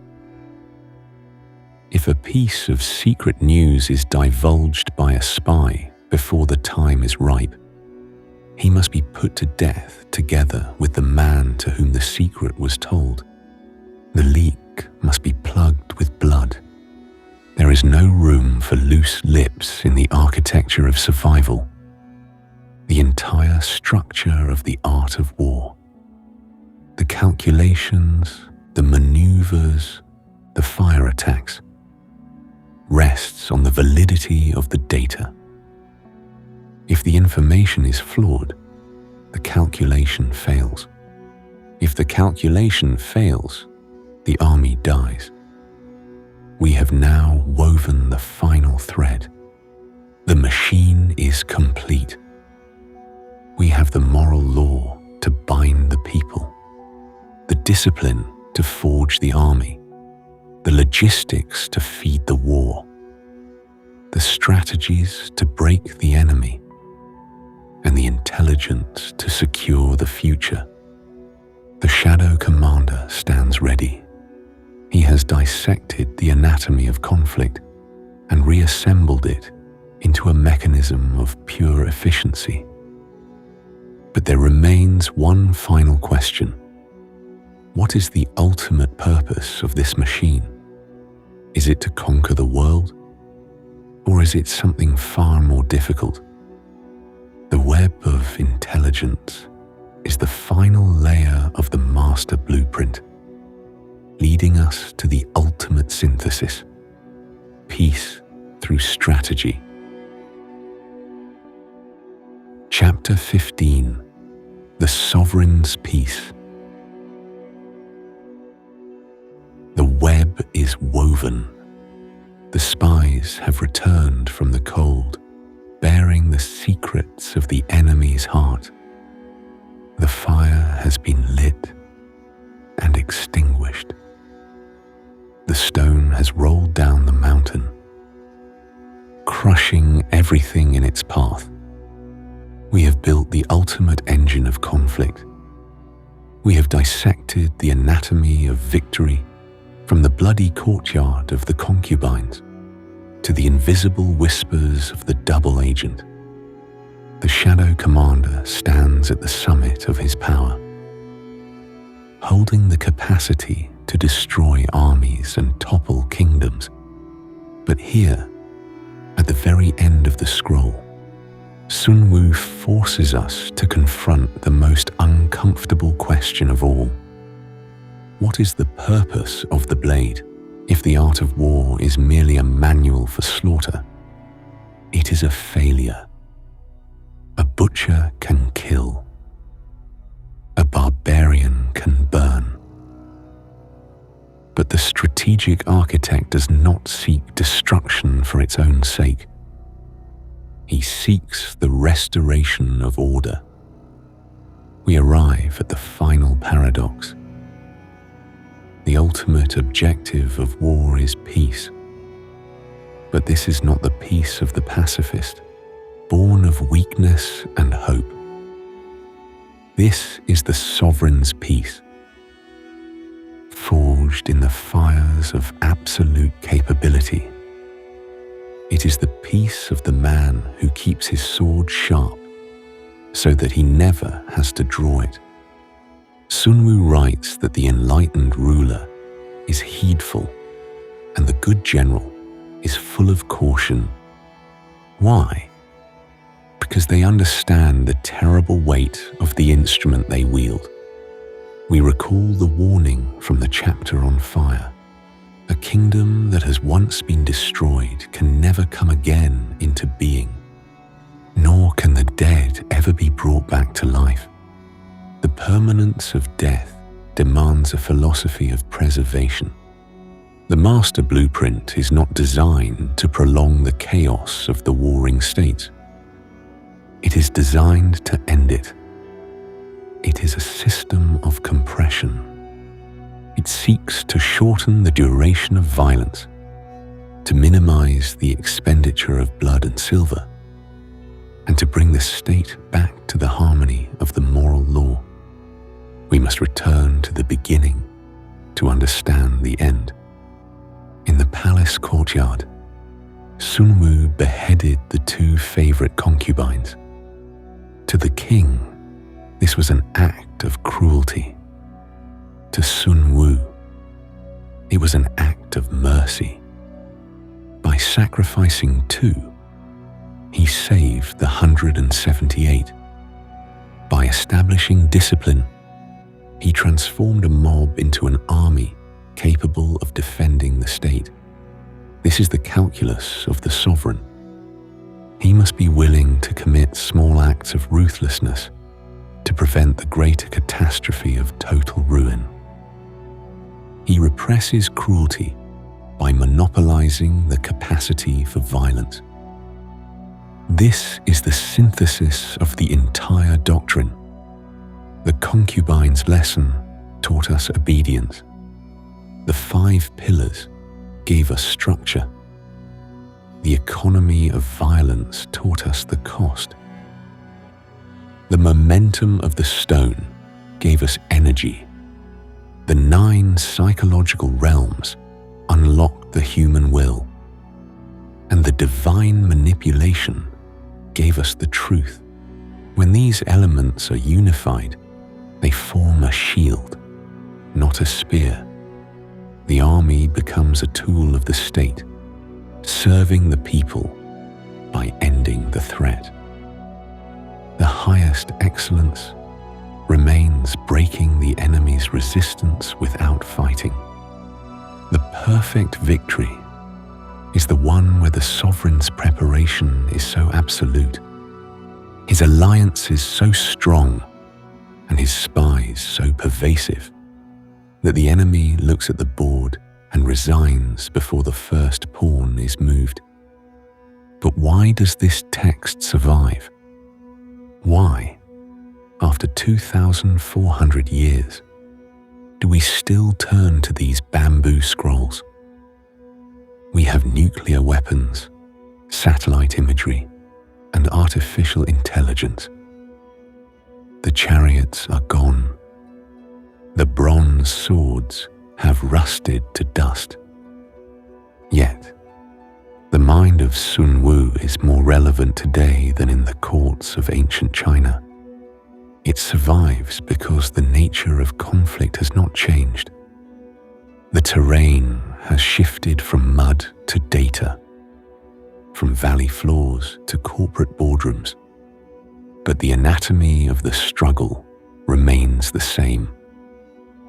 We are still governed by the moral law. We are still trapped by the friction of logistics. We are still deceived by the fog of war. And we are still searching for the leader who combines the wisdom of the sage with the courage of the warrior. Sun Wu did not write a book about war. He wrote a book about human nature under pressure. He mapped the immutable laws of competition and survival. He showed us that chaos is not an accident. It is a variable to be managed. He taught us that victory is not a gift from the gods, but a product of calculation. The Shadow Commander is not a relic of the past. He is a ghost that walks beside every modern general, every CEO, and every statesman. He whispers that deception is necessary, that speed is life, and that to know the enemy is to own him. He reminds us that while the weapons change, the mind behind the weapon is eternal. The art of war is the mirror in which we see our own potential for both destruction and greatness. It is the cold, hard logic that separates the victor from the vanquished. The lesson is complete. The bamboo scrolls are rolled shut. The executioner's sword is sheathed. The fire is out. The silence returns to the courtyard. But it is a different silence now. It is not the silence of the void. It is the silence of security. The blueprint is complete. The logic is set. The script remains to be written.